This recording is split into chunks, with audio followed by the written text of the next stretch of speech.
It's simple, really. Great stories with a good cup of tea. It's the Tea with Mike show. On this episode of the Tea with Mike show, Walter and Wagner, yes, you heard me correctly, the musical duo B2Wins joined the show. So come have a bunch of fun, grab a cup of tea, and sit back. Alright guys, welcome to the Tea with Mike show. Super excited that this is the first time I'll be almost having a conversation with two people at the same time. So all the way from Brazil and now living in the US, the artists, motivators, entertainers, speakers, and performers, and I'm sure a whole lot more. So please welcome to the show Walter and Wagner, aka B2Wins. Woohoo! What up, guys? Hello, everybody. We are in the house. Yes, welcome to Tea with Mike. Hello, Mike. Tea with Mike. Look at this. We are ready. Let's switch it up. What type of tea are you drinking? I love peppermint. I love peppermint tea because it gives that tingle, you know, that spice in your mouth. I love it. He's basic. No, I like it. There is another one, but I don't know the name. Peppermint tea, right on. So let's just jump right into it. So let's take it all the way back to when you were growing up in Brazil. So do you want to speak to a little bit about that in your early childhood? Because people should know right off the bat you guys are twins. Yes, definitely. Yeah. Believe it or not, people, we are twins since when we were born. Mm-hmm. It's a long time.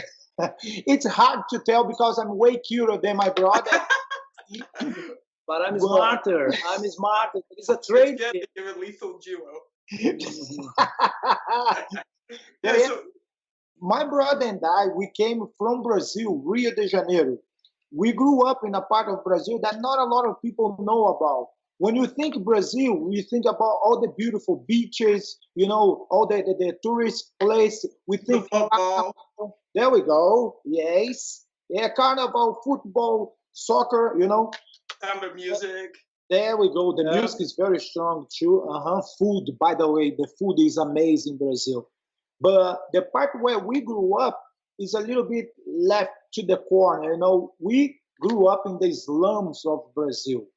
The place where we grew up was very poor and very dangerous. It's very different than the reality we are living here now in the United States.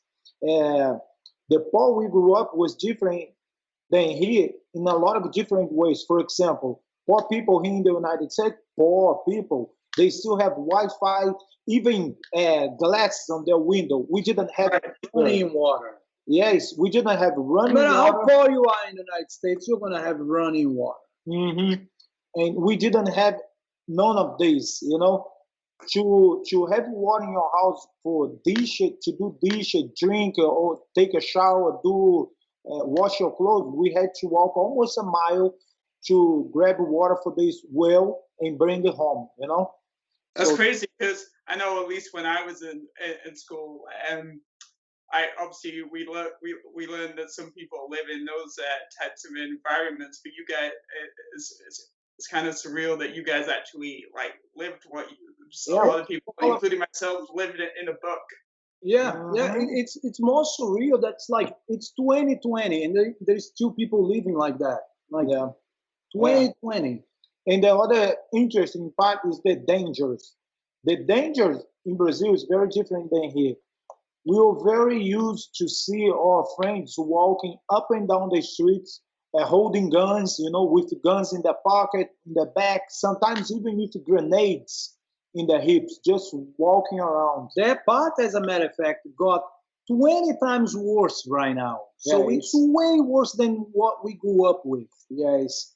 It was very normal also for us to see them shooting and also getting killed. Was very, very normal. And a lot of them were our friends. A lot of friends, yeah. So that's where we grew up. Funny thing is that despite all of that thing, we loved our childhood. It was so much fun. We grew up like we always so happy. Our house was full of people all the time. You know, it was so much fun. I will never change my childhood for anything on earth. As a matter of fact, I would like to go back to my childhood. Oh, okay. Really? Why is that? It taught us, like, it is unbelievable what we have become because of our childhood. The amount of things that we took out of the favela, like the talents, like we do backflips in our shows, we ride bicycles and play violin, and we do, like, we are our own circus because of the childhood that we had. That's just the most of the talent part. Like, we can do, like, some crazy stuff because our childhood allowed that. And also because of that, the childhood that we lived in, the reality, now we are, I think it's more like immune to anything you throw at us. So we are stronger. We are, like, more like, we are not afraid of anything. We are, number one, thankful for anything that comes in our way, because once you get out of that reality, anything you throw on us, it's going to be better. So everything is more pleasurable, you know? Gotcha. And then so you mentioned that you kind of wouldn't change your childhood. If you could draw in one or two key, what are like 1 to 3 key pieces or skills or experiences that have helped you kind of get to where you are? Number one, freedom. We have a freedom that is no longer, it doesn't exist anymore. The freedom that we had as kids is gone. So now I think the kids will never be the same. Now kids cannot play in the sand. They cannot get dirty. There are viruses in, how do you say, micro or whatever. It didn't exist at our time. And the other thing also, we didn't get busy or distracted with all the technology that we have available nowadays, you know? Right. So in order for us to have fun, we had to be very creative, you know? And we are always hanging out with real people, friends. Yes. So that helped us, our social skills, in a way that's like, oh my God. Like, that's fantastic. I'll just interject there. That's kind of one of the reasons why I started the Tea with Mike show, is for the storytelling element and that people and human connection that we've really kind of lost in the world. And I can see parallels between our two journeys. Yeah, so there is this huge idea that technology is bringing us together. Is it? Now this question, I'll leave it for you, Mike. Wow, there are pros and cons to technology, right? Like, you got to have that healthy balance, because, like, obviously with the pandemic, if it wasn't for technology, it would crush a little, not necessarily the creativity, but the distribution on sharing your creativity with the world. Yeah, there are stuff that it's a balance. It's that balance. But our childhood was by far the most magical childhood one could ever ask for. Yeah, we fell in love with real people, you know. Like we lived. We are just talking about this. That's why we are going off on it. We fell in love like Walt Disney thing. We experienced all that love in high school. Oh my God. And we thought the technology was all in person. We had to do our thing in person. And oh my God, is she coming to school today? Is she not? It was just magical every step of the way. Awesome. And then so during your childhood and through going to school, like, did you have a dream job or a dream career that you wanted to take at the time? That's a very good question. We were actually just hanging out like a lot of people. Like, it is so weird that we talk about this too quite often. It's like how our parents never once told us that we would have to work someday in our life. Yeah, so that was just weird. Letting us be kids. No, there was never that conversation of, hey, you gotta be responsible because you gotta bring the bread home someday. You were gonna. No, they were just letting us be kids. We were going to the beach at 7 in the morning and coming back home at 9, 10 p.m. We used to eat. Yeah, we used to eat at the beach, like go through trash that people threw away. Yeah, and we would get trash and eat, or climb in a tree, mango tree, and then eat the mango. And until today, the kids do that. They climb in the tree, they eat the fruit, and stay at the beach the entire day. We did a ton of that. Yeah, but we never actually sat down to think about what we are gonna do when we grow up. Not until we were like at least 17. Yeah, 17, 18 was when okay, like I gotta do something. My first sparkle of a dream was Michael Jackson. I loved Michael Jackson. Like everything about that guy was. I mean, he can sing, he can dance, he can act. He's a complete artist. And how come you cannot do anything? I'm getting there. I'm getting there. But it was my dream, and then Backstreet Boys came to the scene. And when Backstreet Boys came, I fell in love again. So I came up with my first dance group, like Backstreet Boys. He used to think that he was the blonde guy, Nick. Yeah, I was Nick. And we used to do all the dance, all the routines, and we start booking festivals all over my city and dancing for burgers, and there was no really but we were dancing already in front of huge crowds. And that's when I was like, yeah, I love this, like dancing and people screaming and all of that. I fell in love with that. But I had never sang in my life until we got to the United States, and I never thought I would. Also, and then so that transitions nicely. So obviously, you moved from Brazil to the US. How did that kind of come about? So it came about because of the type of music we were doing. My brother and I, we started playing. Our interest in the musical world came through the violin. Our father, at 11 years old, the two of us, we started the violin. The reason why we started was because our father is a violin maker. He makes violin, viola, cello, all the classical instruments, you know. But the catch on that is that he can make them, but he cannot play them. So he needed somebody to try his instrument. So he and my mom literally forced us to take violin lesson to learn how to play the violin so we could try his instrument. Okay. And at the beginning, it was terrible because, like we said, we were 11-year-old growing up in a reality like that where our friends were on the street playing soccer, walking with guns on the street, you know, doing all the crazy stuff. And there we were, the only two learning how to play scale. And it was so boring. It was horrible. So for 3 years, that was very hard on us because we didn't like. Things just start changing when we noticed that we could play on the violin any pop songs that we listen to on the radio. And then, quick. Yeah. It was super quick. And then we started having fun. Yeah. Way easier than classical music. So yeah, after that point is when we start having fun. Now, how did we get to the United States? When we started the violin, we had a small orchestra. From the slums. Yeah, some of the friends in the slums started finding it fun what we were doing, and then we start getting more people enrolled on the violin lesson. So we had this orchestra of 4 people from the slums. We start getting a lot of attention, and one day we did this show in Copacabana, very famous place in Rio de Janeiro, and there was 2 ladies that asked us for interview after our show. One lady was American and the other one was Brazilian, and she was translating for the American.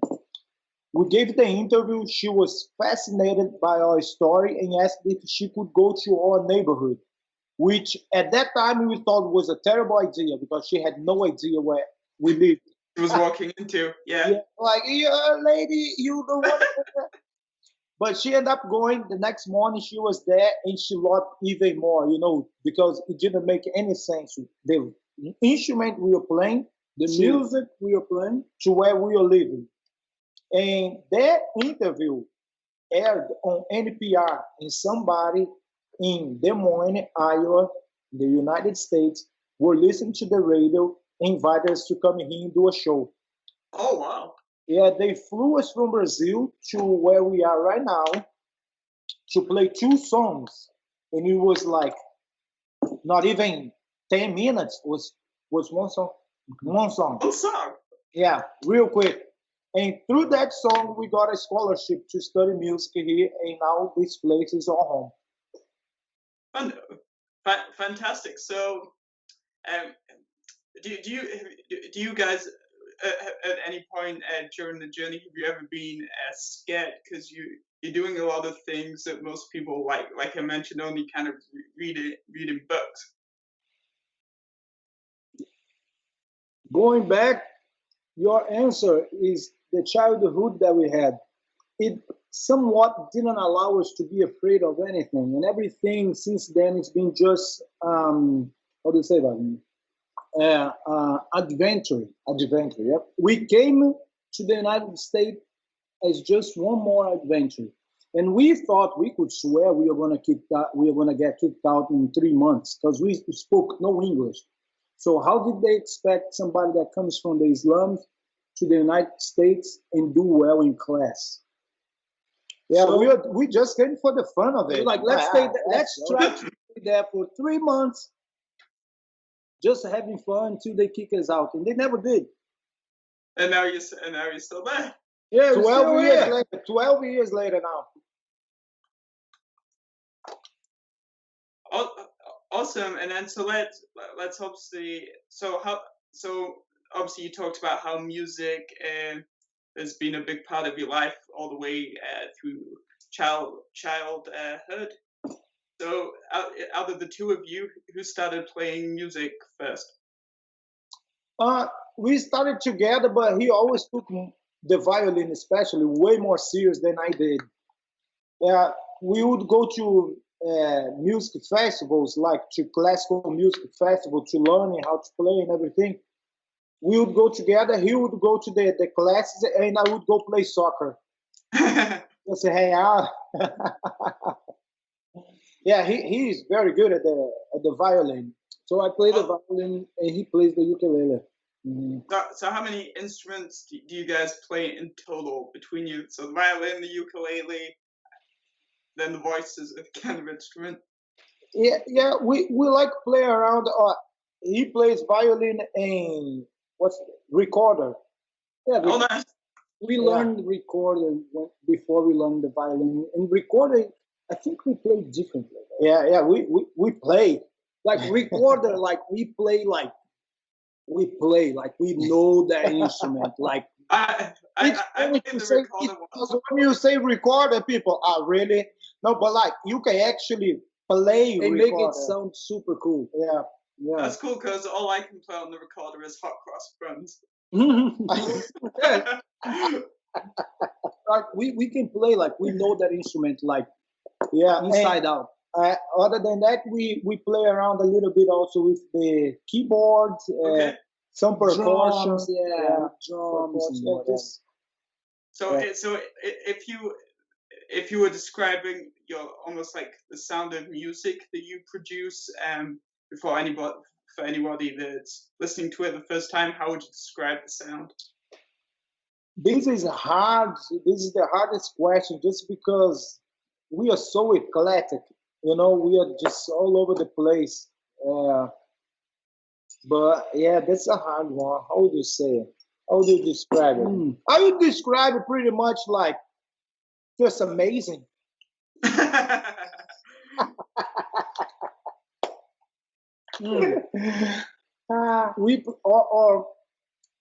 We play every genre in the shows, but the only spin that we do, the only thing that makes it unique of us is because we improvise on top of it. We are able to have so much fun with the song and take it anywhere, at any time, any direction we want it. So it's very free. So like, for example, we get Stand By Me and we play the way we want to play Stand By Me.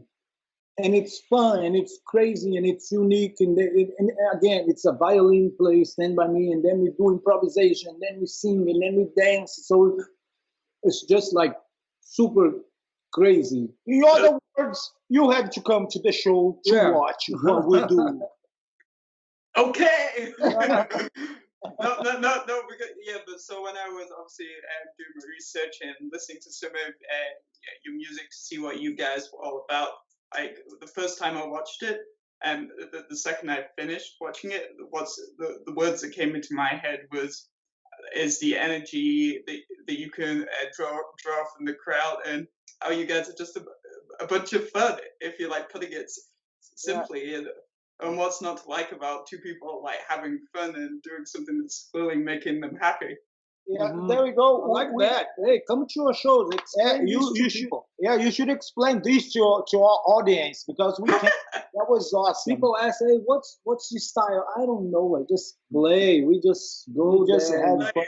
We realized early on that once you have fun, it's contagious. You know, yes. If you are having fun, everybody else around you is probably gonna have fun too. You know. So that's why we go. Our goal on the stage is to have fun, and if you are watching, you are probably gonna have fun too. So there is no wrong in the show, you know. Even if we mess up, we go there and start laughing, start like, oh no, we mess it up. Let's go back. And, you know, I think that's the beauty of it. I think the beauty of music. I think. When you mess up and then you go there and tell them, oh no, we mess up, let's go back, let's go. It's so funny, like it's happening right there. It's raw. It's live, it's organic. It's super cool. But we don't mess up though. No. Because you're professionals. So where was I going with this? So at the beginning, obviously, it's improvisation is something that takes practice and becomes like more natural. So how easy is improvisation for you guys, and is it made easier or harder by the fact that you're twins and you share the same DNA? I don't think I share the same DNA as this boy here. Okay. He's weird. But I don't want to share the same DNA. I'm not very good at it. I do a little bit here and there, you know, but I'm not as creative as he is on the spot. Because what happened most of the time, he gets the chords, so I play on top of the however many chords he's playing. So I have more freedom than he. He has to stuck with the chords. That's the direction of the song, and I do whatever I want. It's super cool. Hey, I'll tell you now. I remember when we started the idea of improvisation, we were giving shows playing mostly classical songs, and it was getting boring, and we were repeating the same songs all the time. And we got in a point that I literally told him, we gotta change this. Like, let's get into improvisation. So we, you know, and he just started. And now it's our thing now. Yeah. Now we can play the same song for 40 minutes and nobody knows. Yeah. That's cool. Yeah, it's fun. So obviously you've played in lots of kind of like different musical environments. Do you have a favorite environment? Why do you play why are you comfortable in playing in front of 10,000 plus people, playing with people like up to celebrity status like Snoop Dogg, to just chilling on a park bench with no cars on the road, just the two of you? How can you switch effortlessly between all these environments? Very good question. Very nice question. I have to say that each one of them have a very specific energy, you know. We love this stage with like thousands and thousands of people. With the lights and the speakers, right? Yeah. Yeah. The more people, it sounds weird, but the more people, the less nervous we get. Now, if you get there and there is like 20 people, 30, so now it's weird. It's weird. But Yeah. The only thing in common among all of those settings is the fact that we are there to have fun. Mm-hmm. And that's what makes that experience awesome. You know, whether there is 10,000 people or there is 20, the energy is the same. Mm-hmm. We have quite a few shows that smaller shows, you know, that people tell us like it's amazing. There was only I don't know 50 people in the room, and you guys were playing as if there was 1,000, because that's the idea. It's music. We are here to have fun with music, you know. And the other thing about a smaller crowd, which makes it very special, is that we can interact more and let them ask questions and answer the questions. So it gets very, it goes beyond the music, you know. It's very intimate. Yeah. That's kind of interesting, because like you just said, the smaller crowds are obviously a lot more personable, because you can see all the different faces in the room, and you can see the emotions and if they're enjoying the show. Versus if there's so many people that even if X percentage aren't enjoying the show, you might not know this because everybody else is carrying the noise and the energy. Yeah. And most of the time, we bring the crowd. That's the other thing about us, the idea of having fun. We bring the crowd to the show, you know. We let them, we listen to them, we interact, you know, with the crowd. We let them pick the songs, the style, the we genre. make fun of the crowds. We make so much fun of our crowds. It's so nice. Okay, good stuff. All right, so let's take a little tea break. And so the tea fact of the episode is, when tea arrived in England in 1657, it was sold in coffee houses which only allowed men. It wasn't until 1717 that Twinings, which is a big brand, it's a tea company brand, opened the first tea shop that allowed women, and that comes from blog.yourtea.com. Pretty cool. So wait a minute, I didn't know that. That's why tea is it's a girl thing. Yeah, no, tea was a main thing first. Yeah, well, so at least in England, because at the time in England specifically, tea was as part of the higher class system, and it was seen as more of a privilege to drink tea. It wasn't kind of your everyday person couldn't afford it. Okay, excuse me. Hey. And then of course, like aside from the society thing, then obviously the different roles that men and women at the time kind of played in society, and those two things combined. Wow. Didn't know that. I was just awesome. Mike, I have a question for you. Yes. Where are you speaking from? Where are you at now? Oh, so right now I'm in Alberta, Canada. So Canada. We are international. Oh, hey, what up? If I knew it was you, man. Hey. Yeah. So I spent 17. I'm 24, so I spent 17 years in England. Then I moved to Canada. I'm now 24, so I've been here for, this is 7 years going, and this is year 8. Wow. Awesome. And how do you like? Do you think you will ever go back to England? No, like obviously to visit, because I'm sure the same for you guys. There's some cultural things, especially in the food area, and man, it's really difficult to try and explain to people that I know here what it's like to go to a game with a real sporting atmosphere, like a football game, like where the fans are crazy and they nuts, and it's like 40,000 people plus, and they go every week. And they're there to actually watch the sport. Like people over here are there to drink a beer with their friends versus actually like watching. Yeah. Okay. So so you like Canada? Yes, yeah.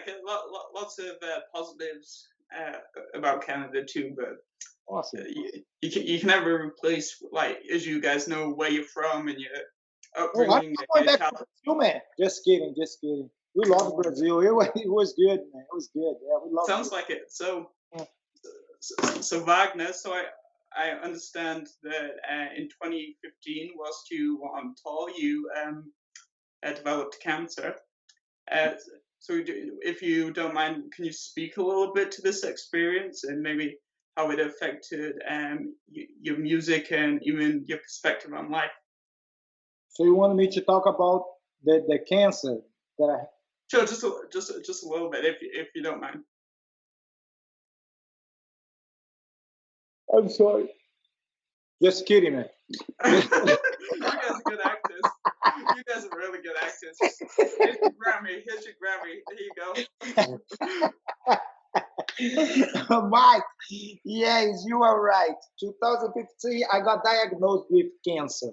I was living my life just like we all are, you know, making plans and trying to get things figured out, and you know. And one day, life knocked on my door. Hey, boy, you got cancer. Everything changed real quick. And that was me taking the path to a different journey. And I have to say, that was a very interesting journey.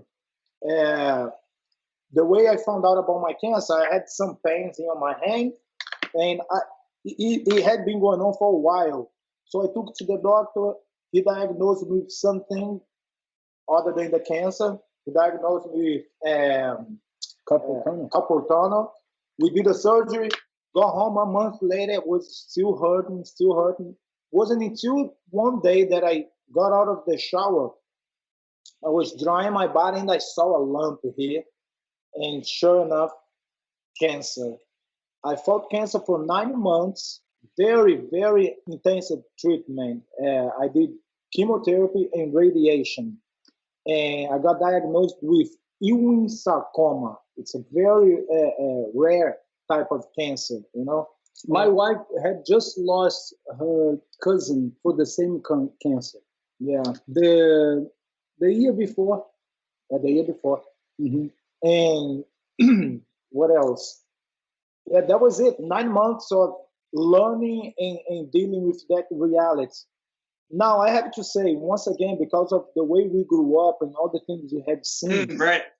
it wasn't too hard on me, you know. I was there just for the adventure and let's go. He made it an adventure rather than a curse. So the way he chose to look at it was more like, here we go, let's do it again, a whole different side of life that I'm willing to experience. Yes, I learned a lot. I met a lot of people because I had to live in the hospital for a while. So I got the chance to meet a lot of people that were going through the same thing, if not worse. And speaking of worse, that was one of the lessons that I learned. Even though I was fighting cancer, it was very clear for me that it could get worse because I had so many people, you know, coming and going on my beside me in the room that I got the chance to reflect on, like, yeah, my scenario is not that bad, you know. Like, yeah, for the longest time the doctors didn't know if I was gonna make it or not, but thanks God it's 5 years later and I'm still kicking. Look at that. Let's go. That's awesome, man.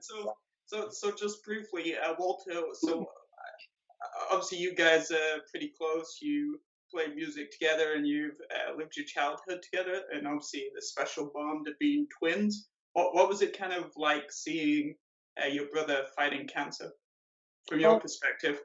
It was weird, but then we talked about it and we agreed, like, hey, let's make this an adventure.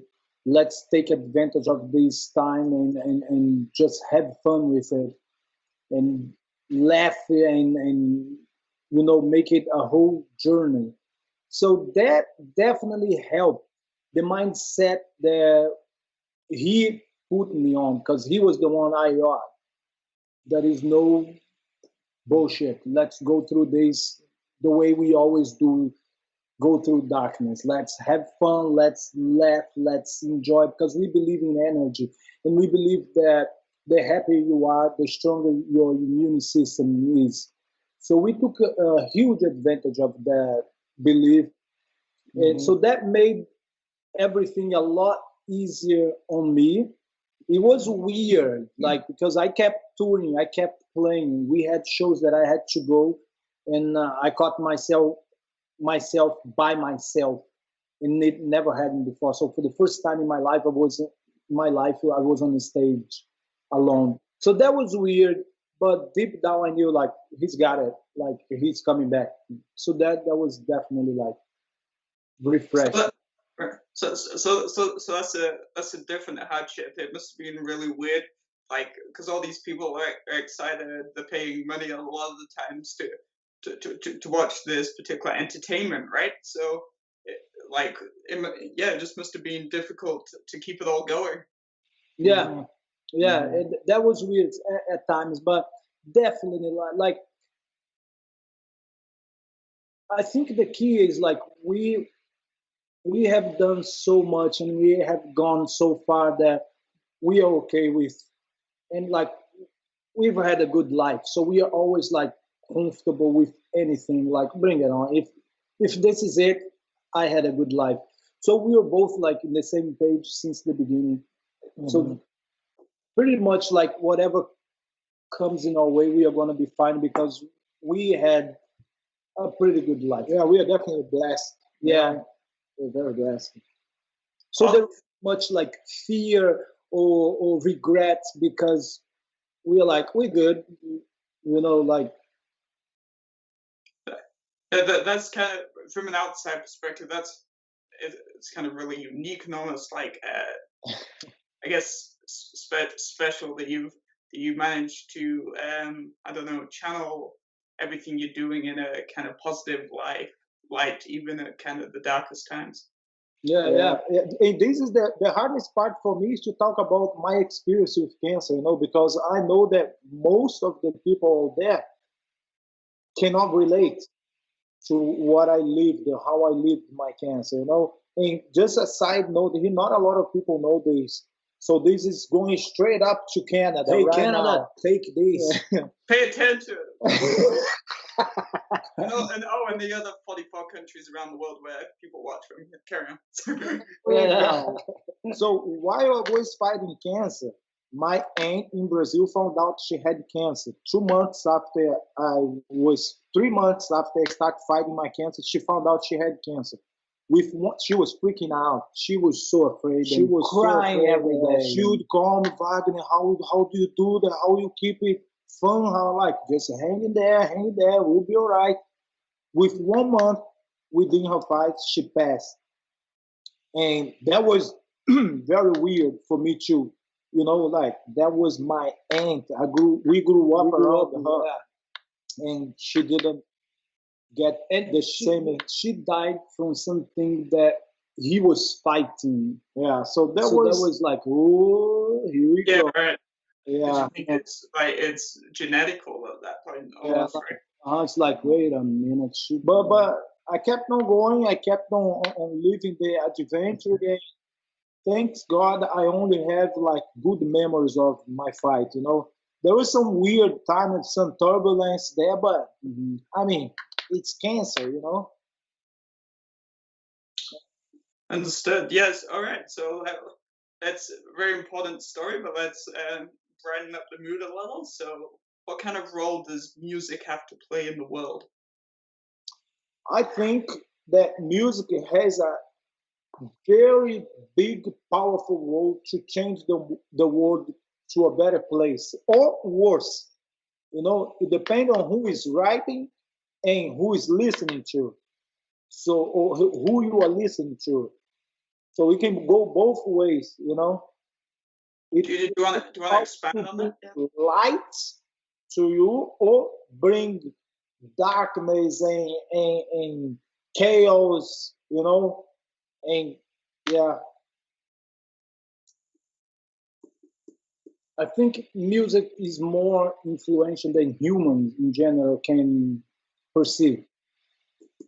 It makes you remember things. If you're walking right now in Canada and you hear a song that you heard when you were 12-year old in England, it's gonna trigger that memory. Even smells, it triggers and everything. So it makes us remember, it makes us think, it makes us feel in a different way. So the power of music is way beyond the human can comprehend. Food cannot do that. Yeah. If you eat a burrito here today, you're not gonna remember the last burrito you ate. Think about that. I don't even know what I ate last night, Mike. That's so true. Right. Awesome. So music is very powerful. Can trigger memories and emotions and good and bad experiences. Cool. So how do you guys specifically, as your musical duo, how can you use your specific music to make the world a better Very, place? very good question. We are kind of like obsessed with the idea of music is just a tool for us to make people happy and change the world, because we see things in a way so positive that now we have the weapon to do the same. So most of our music, if you go there, most of our music, they are anthems about happiness and seeing everything in a light, in a brighter way.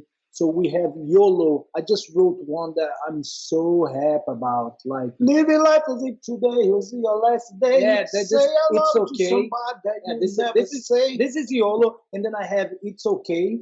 The name of the song, It's Okay, because I say it's okay to fail, it's okay to cry, it's okay to have a bad day, it's all right. Because tomorrow there is always another day, so you can start Right. over again. Life's not all cookies and sunshine. Exactly, exactly. And so we talk, most of our music is like that. Something like, hey, everything, the planet's a Be beautiful, happy. yeah, it's a beautiful thing if you see that way. So most of our songs is like they said, this is pretty much our mission. Awesome. And then I know obviously from the research that I did that you guys look at a little bit differently at music.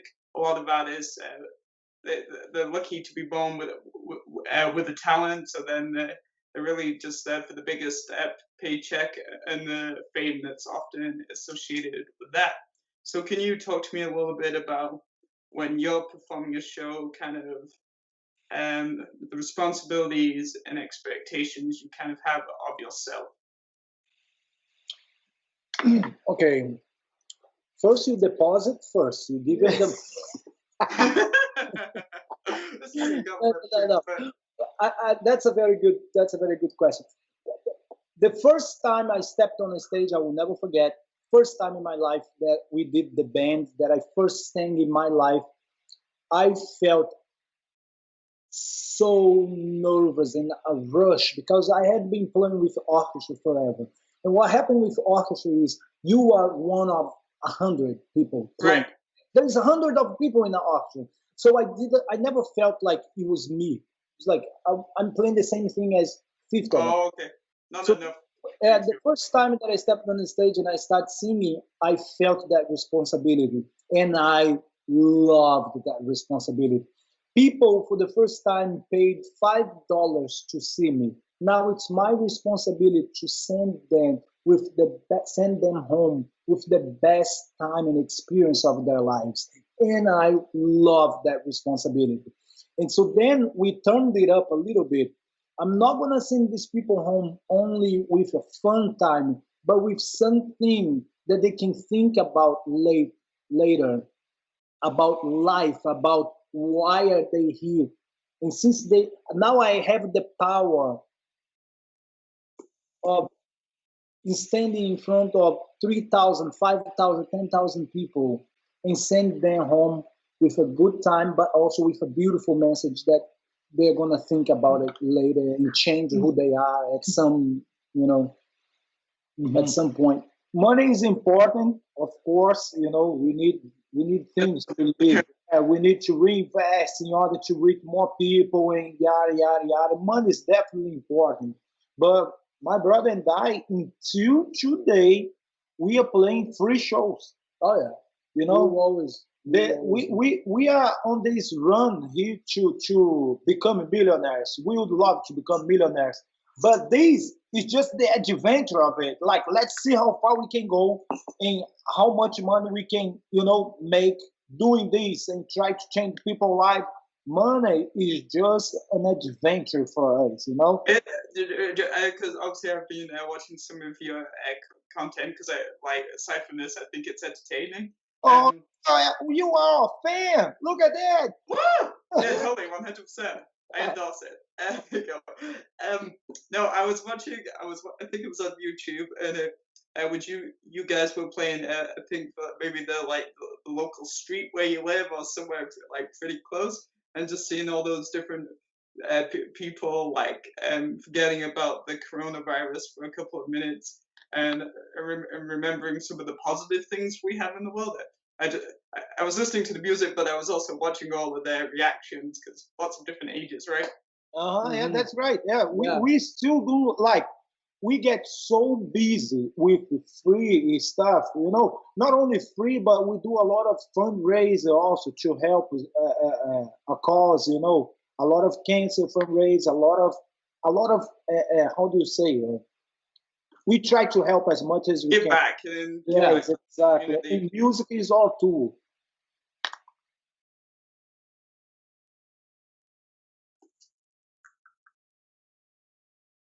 What is all right? So what's as I said earlier, it's not always cookie and rainbows. What's if you could pick just one thing from all of the different experiences you've had? What's the hardest thing about being a musician? Not having money. The hardest thing for me now is trying to convince the mass that we are good. That try to convince the mass to follow us because it's worth their time. Right. Because nowadays there is so many ways to, you gotta pay these, you gotta know this person, you gotta pay for these, you gotta if you guys could just take a listen here, pay attention. We come in peace. We want to help the world. It's fun. Just look at us. This is the hardest thing for me. And that's made even more harder by all the noise and all the terrible things out there in the media, kind of polarizing it. And let's talk about crime today. Let's talk about corruption. Let's talk about the government. Let's talk focusing enough on the good stuff. A lot of distraction out there, and we want to try to make them forget about this and see the positive. But then, on the other hand, it sounds so cheesy. Hey, no, but people, pay attention. That is a beautiful world. Check it out here. Look this way here. You see that? It's so hard. So this, I think, it's the hardest thing for me about being a musician. The people who see us, who get the experience with us, they like, oh my goodness, how haven't I heard of you guys before? And I want more people to say this. Right. Because I know by the limited data that I've seen on your content, the people that are introduced to it, let's keep watching because and connect with it because you get fantastic engagement. Oh, that is awesome to hear, my friend. Thank you. We appreciate it. And what about you? I'm getting names mixed up. No, you can call him the ugly one. You can just call. I was about to say the hardest thing in my career is try to get the girls off me. Yeah. It never happened, by the way. Your entire career, not even, girls don't look at us. I don't know. No, the thing is that we that stereotype people have about bands. Oh yeah, they are players. They're cool. Yeah. It doesn't happen to us. Yeah. We just want to have fun, We are goofy. So girls, we are so goofy. We could care less about being tough and cool. No, we are just so goofy. We want to have fun. So girls, I think they are like, oh, he's so talented. Yeah. He can play the violin. That's he can it. Play the that is it. We don't get any crazy messages. Hey, I wish. We don't get anything. And we watch movies of bands, and we're like, what is that? Like all the partying and drinking, we never experienced any of that. No. Anyway, the hard part about the career is the complexity of this, like of making figuring out, because we are our own boss. So what's the next step? There is nobody telling us what to do. We need to figure out what to do, how to do. So the complexity of this is just like, wow. But at the same time, it's fun, but it's complex. Like, what's the next move? Like, where do we go? You know? And at the same time, trying to juggle like life with pleasure. And I think that's the thing of dream. You know, you live in your dream. You need to concise dream and financial and whatever, but it's been fun. It's been awesome.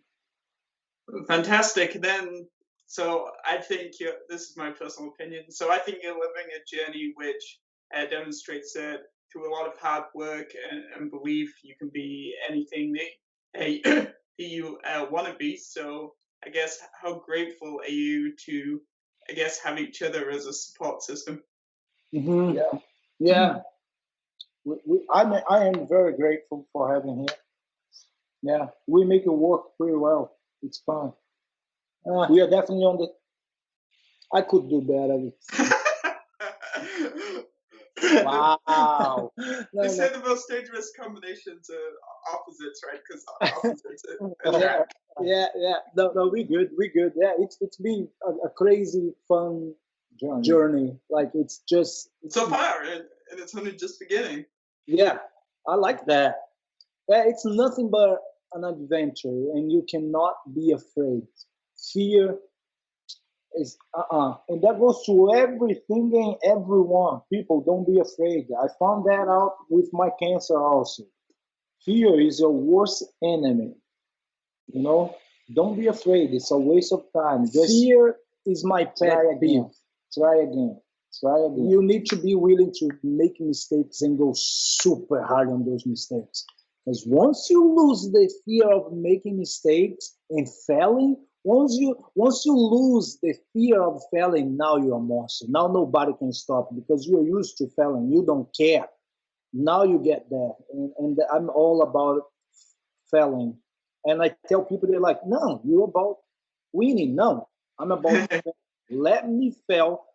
And that's when you start like getting stronger because you're no longer afraid of failing. I love that.